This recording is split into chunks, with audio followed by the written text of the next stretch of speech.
Salve nação e a polêmica no Palmeiras. Abel Ferreira foi pífio.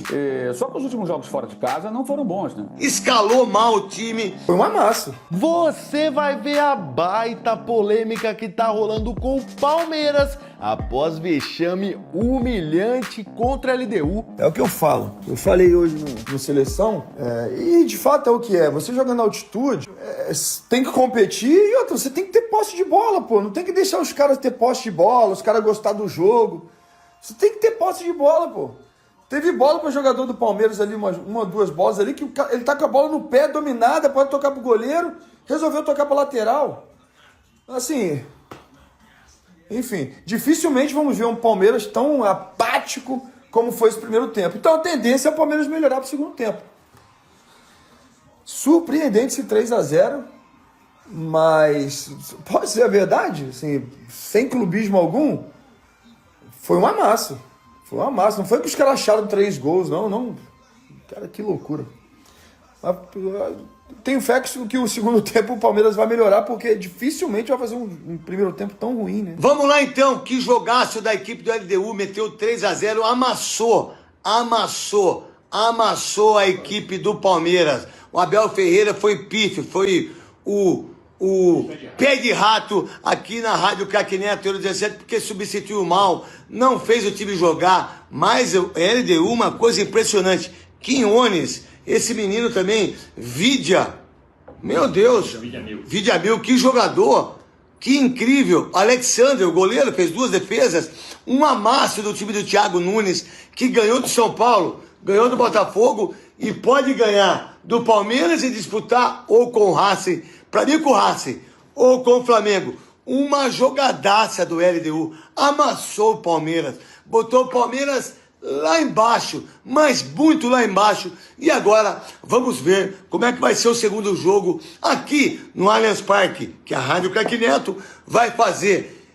Que vitória incrível da LDU. Vamos dormir hoje gozando na cara das pessoas, diga-se de passagem. 2 jogos do Carlos Miguel, 6 gols.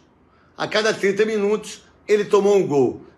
Fez uma defesinha ali, uma coisa ali. Toma 6 gols o Carlos Miguel em 2 jogos vestindo a camisa do Palmeiras. Vamos ver como é que vai acontecer durante a sua passagem aí na equipe do Palmeiras, que por sinal o Everton faz muita falta, diga-se de passagem. Mexeu mal o Abel Ferreira, escalou mal o time e mais uma vez, né? Mas ele tem crédito, e muito crédito, o grande Abel Ferreira. Parabéns, hein, Carlos Miguel? 6 gols. Casa contra adversários mais frágeis, exceção foi o primeiro tempo contra o River Plate, que foi muito bom. O segundo não. O segundo tempo foi também um negócio difícil de entender. O time recuou, teve muito pouca bola, foi até 24%, chamou o River para o seu campo, tomou um gol no jogo que era para o Palmeiras ter resolvido pelo ótimo primeiro tempo, lá na primeira etapa mesmo, em Buenos Aires. Mas enfim, mas se classificou, né?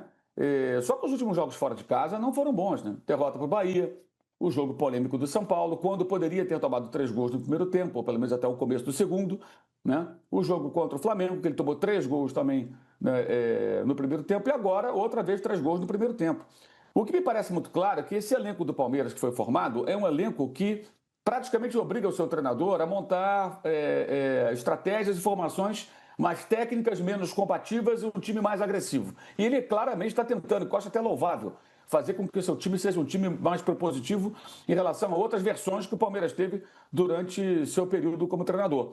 Mas ele não está conseguindo. O time não tem apresentado equilíbrio, é vulnerável demais na defesa e nem cria tanto assim, né? Você vê nos 2 jogos agora, não só ontem como domingo, pelo tempo até que o Flamengo ficou no seu campo e o Palmeiras empurrando o Flamengo para a defesa, foram poucas oportunidades criadas. O goleiro adversário nem trabalhou. Ontem houve uma defesa difícil do goleiro adversário. Domingo nem isso aconteceu, apesar de ter marcado 2 gols. Então o que você vê é o Palmeiras que fora de casa ainda não é um time maduro e consistente. A sorte do Palmeiras, se é que ela existe nesse contexto, é que o jogo de volta é em casa. Então vai tentar aí lembrar seus melhores momentos, mas eu imagino que vai ter que fazer algo diferente, buscar uma formação talvez que se assemelhe àquele time da goleada no Água Santa, no São Paulo, os jogos do Paulista, o Santos, né? Vitórias, né? Até de goleada ou não, perdendo a primeira fora e depois ganhando em casa para ganhar o título estadual. Vai ter que fazer isso. Na Libertadores, onde vem acumulando eliminações dentro do seu estádio já há algum tempo. Foi assim em 23, 24 e 22 também, né? 22, 23, 24. Então, é um contexto bem complicado, depois de uma atuação muito ruim mesmo, impressionante. E no segundo tempo, o Palmeiras não foi nem capaz de aproveitar que a LDU... Foi até curioso, que geralmente o adversário se cansa mais no segundo tempo. E a LDU, no segundo tempo, ela administrou mais o resultado e não tentou tirar proveito do, em tese, desgaste do seu adversário para tentar um quarto gol. Praticamente não buscou esse gol. E o Palmeiras teve muito tempo ali rondando a área do time equatoriano para pelo menos fazer um gol e ficar por 2 para ir para os pênaltis ou 3 para se classificar. E quando teve a chance, o Sousa ainda perdeu a melhor chance. Então foi realmente uma noite terrível, mas eu não acho que... Assim, o nível da atuação surpreende, foi muito ruim. Mas a derrota nem tanto, porque o Palmeiras não tem sido uma equipe tão competitiva fora de casa. E os jogos em casa e os placares elásticos contra Juventude, Vasco, Fortaleza, eles acho que iludiram um pouco. E o detalhe, o Palmeiras tem um outro desafio, é não tomar gol. Mas nos 10 últimos jogos, o único time que não fez gol no Palmeiras foi o Vasco. E aí, nação, cara, faltou muita personalidade e sobrou arrogância pro Palmeiras, na minha opinião. Tem palmeirense que vai comentar aqui, vai ficar bravo, mas essa é a realidade. Rapaziada, não adianta nada você dominar a fase de grupo de Libertadores, não adianta nada você jogar muito Paulistão na primeira fase, no mata-mata, na hora que chega não vamos pega pra capar a pipoca. Foi assim contra o Boca, não jogou bem, foi assim contra o Botafogo, principalmente no Engenhão, e agora a história parece estar se repetindo. Não adianta você dominar a Taça Libertadores se quando chega na semifinal você pipoca. O Palmeiras pipocou pra LDU. E, cara, a gente até viu no outro vídeo a coletiva do Abel Ferreira, o cara falando de pacto, ele ficou bravo, ele ficou irritado, mas a verdade é que ele usa o São Paulo, usa o Botafogo como exemplo, e ele conseguiu ser pior que os dois. É inadmissível isso pro palmeirense. Não dá, cara. O Palmeiras tinha que ter entrado como se fosse a própria final da Libertadores. Entrou de qualquer jeito pra jogar numa altitude que é sempre traiçoeira e o Palmeiras sucumbiu. O LDU jogou muita bola e a gente sabe que o Palmeiras não permite que o adversário jogue tanta bola como o LDU jogou. O Palmeiras não dá tanto espaço assim pro adversário. E a gente tá falando, lógico que tem a influência da altitude, mas é de uma LDU que tem limitações técnicas, como tem o futebol equatoriano.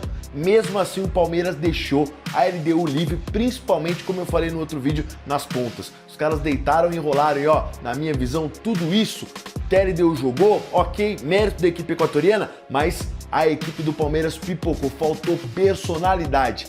Mas vamos lá, hein? Bora botar fogo na discussão. Quero agora a tua opinião aqui, ó, através dos comentários embaixo desse vídeo. Mas antes de você opinar, dê essa moral pro Nação Clubista, inscreva-se no nosso canal, é muito importante. Eu aposto que você não é inscrito. Quer ver?